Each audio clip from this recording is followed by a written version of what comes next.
जैसे आई उसे खेलल जाला। बहुत धन्यवाद।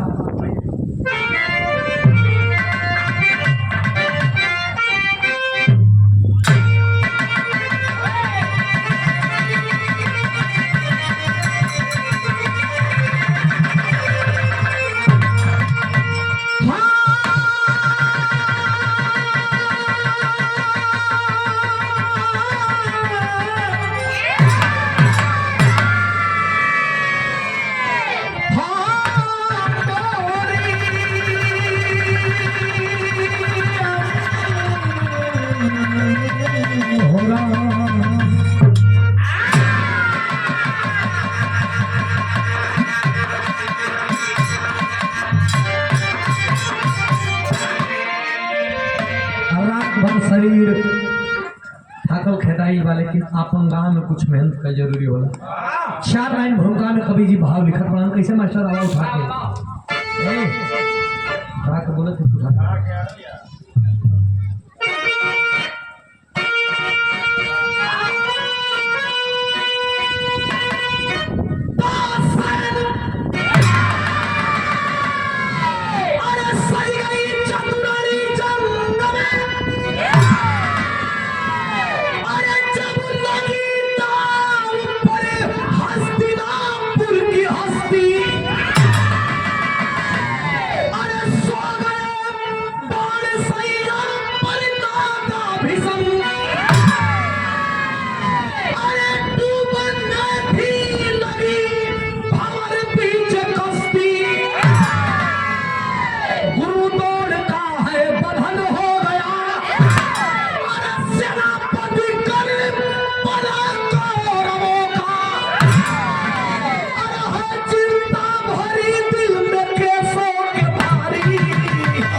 चलल।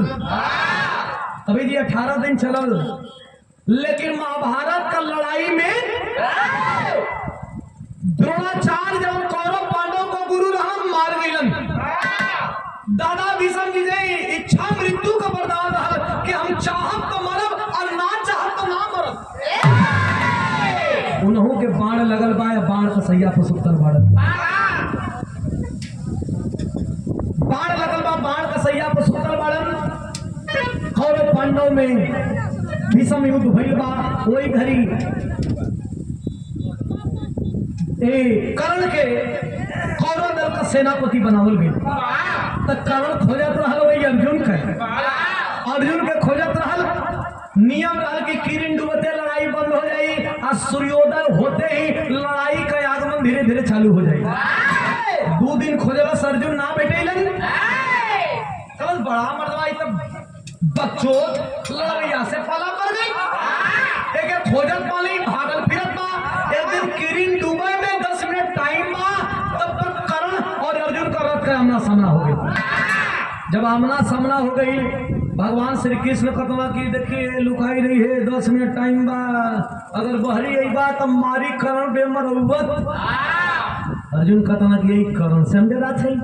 बड़का बड़का वीरन के मार दिए। हरण करण मैंने कहा हरण करण मत कहा, 10 मिनट में तुहार काम तमाम कर दई। पूछाऊ बोली तू लुकाई रही। जब कर्ण देखल अर्जुन के कि बहरी नहीं खाए आवत, तो व्यंग बोलत बा, बिरहा में कवाली के टुकड़ा बना।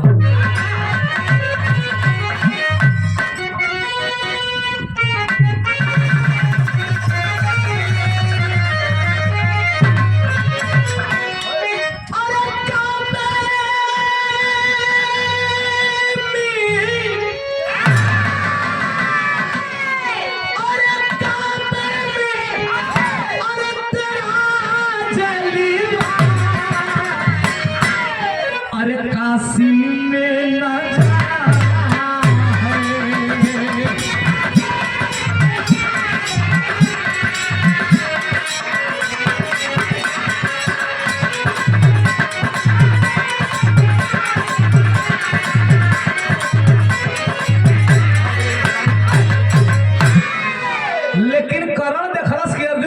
जनिहा नहीं तो व्यंग बोलत बका अरे की अच्छा है अरे अच्छा है अरे की मरी जाओ बेकारी के जीने से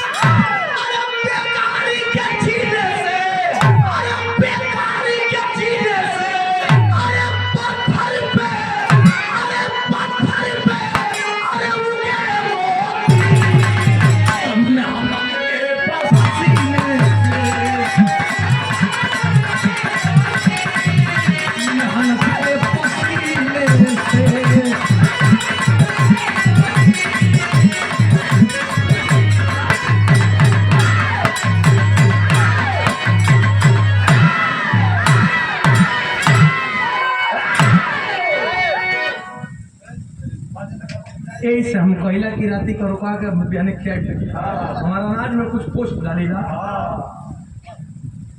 ए भैया तनी बात के सुनबा कौन अरे बेकार के जियला से बढ़िया कि मर जा भगवान श्री कृष्ण कहा गरीबों दे तो मत निकली चुपचाप रही किरण डूब गई शिविर में बैठल बाड़न पांचों पांडव की स्थिति देखलन भगवान श्री कृष्ण कहा आज तक अर्जुन को बचाए लगी कर्ण से लेकिन काल हो न हो नहीं बाची मार दे दिव्यास्त्र बाकरे पले कहना तब कैसे बची कौन उपाय कहना एक उपाय बा भीम का एगो लड़का जवान भई बा कहना भीमा बियाह के सके कहना पांचों पांडव जब तोहन लोगन को वनवास रहे तो एगो राक्षसीन से बियाह कर नकुल कहना कि आम में हरालू ओकर भारो कहाँ थामेगी तेरा ससीने फसिन को भारे कर थामेगी तब कहना ओकर नाम है हिडिंबा और हिडिंबा में वो लड़का जवान भइल जो ना लड़का का नाम वीर घटोचक बा गाँव के बुला दो या का कहने महाराज नेकी आ पूछ पाती भेजल गई आए गए तो युधिष्ठिर मिलावत हो के देख तो चच्चा हूँ भाई कक्का हूँ भाई महिला बा हूँ तो लहरी माई है के द्रौपदी के कहना हिडिंबा के बाद ही है तो माइये लगी हाँ कल से माई या भैया से ना मिले है देखो हमारे भाई जवान भाई बा हमारे नियम पीर बा जना का नाम अभिमन्यु से मिला देते लोग हमारे अभिमन्यु से मिलवा देखा 2 दिन पहले अभिमन्यु मार गई बा अभिमन्यु से मिलवा अर्जुन बताओ तो कि अभिमन्यु ये समय कहाँ मिली कहा बताओ मास्टर बिरहा में कर बा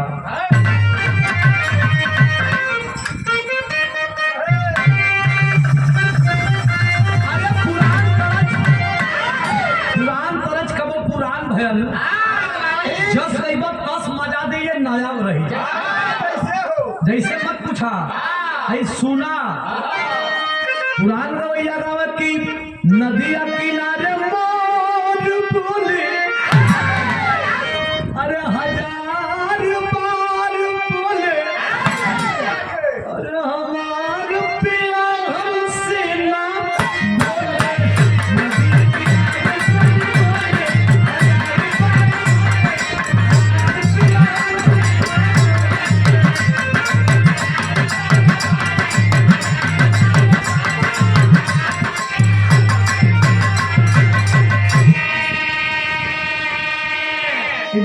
लकड़ी है दूसर का गाँव जब बुल्लू गुरुजी का पारी आवे तो एक करिहाई पहाड़ न के धीरे से कह किस्सा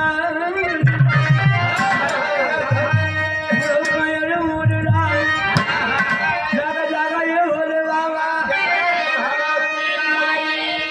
सिमूर के तो राम देव गंगा जी कतनू भैया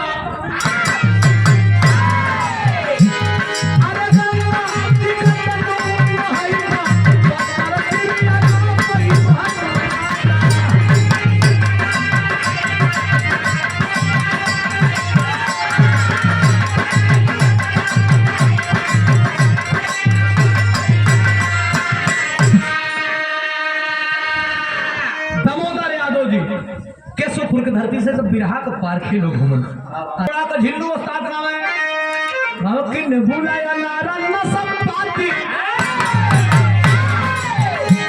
अरे ने बुलाया नारा न सब पाती बल्लम बदमाशी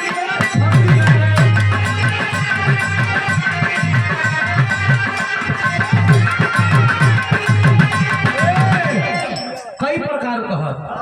अरे तारी नारी अरवा कदारी अरे तारी नारी अरवा कदारी ऊपर शाम के कई गो अरे गेहूं अरे गेहूं कमाल में बदला में बड़ा पूरी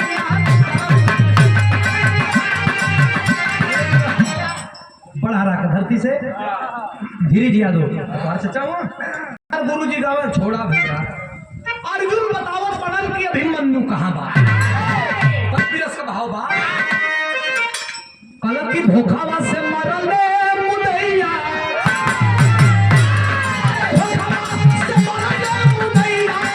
विमान भैया के तोहरे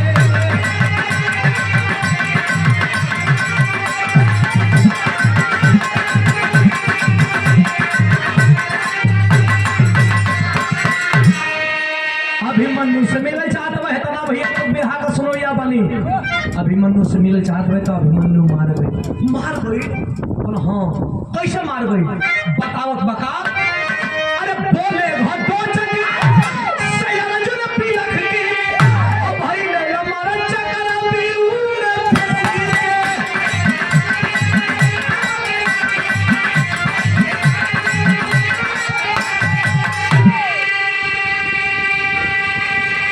अरे धोखावा से मरल मुदैया शकर बिहू में फंस गए तोर भाई अभिमन्यु मार गई वो हो नहीं घटोचक गुस्सा में लाल हो गया क्या कर रहे हैं सुना है कि मेरे बाप के बाजुओं में 10,000 हाथी का बल है अरे अर्जुन बाबू तुम्हारे हाथ में ऐसा गांडी बा जने गांडी से के बच ना सकेला हमार भाई मार गई तो हमार बाबू झूठे भोकाल नहीं खान बनैले तू झूठे भोकाल नहीं खान बनैले तो ने करते हमार भाई मार गए रे हमके बोलैले रहता एक दिन में महाभारत खत्म कर दे रहता मनोज घंटा लगी महाभारत खत्म करे में देखना श्री कृष्ण भगवान कहना हई देखा पांचों पांडवन के दिल्ली का चापत आके कहा सुना बेटा अरे जौन हो नहीं रहा कौन हो गया तो हके जानत हो काहे बजे बुलावल गेल हा संकट से उबारा लेकिन गुस्सा में लाल बकरस नहीं प्रभु संकट से उबारे बदे में बोले लेवा हमर भाई मर गई कहे ना लोगन के भीड़ के बाजू में 10,000 हाथी का बल है ई का करत हो का कहे मास्टर बिरहा में फिर करज लगत बा कैसे कोनो नहीं का वाले रहल कि तोरा नैनो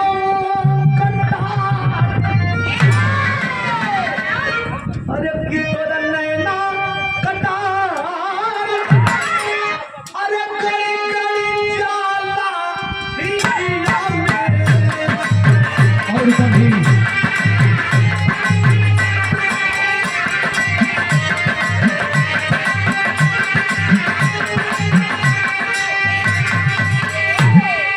ओरिजिनल का भाई देखा एकरा पे हीरा गुरु जी गावत की बूढ़ावा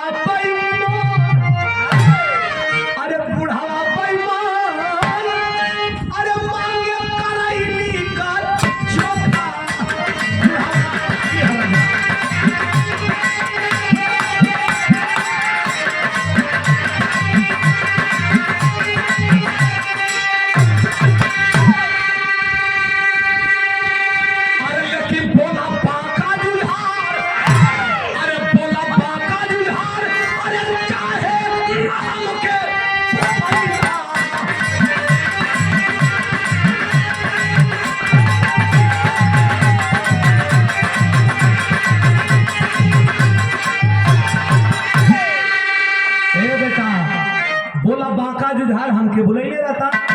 श्री कृष्ण भगवान कहला तू राक्षस हुआ लेकिन आज युद्ध में लड़बा तो तू राक्षस ना कहबा का कहे अरे क्षत्रिय न हो के अरे क्षत्रिय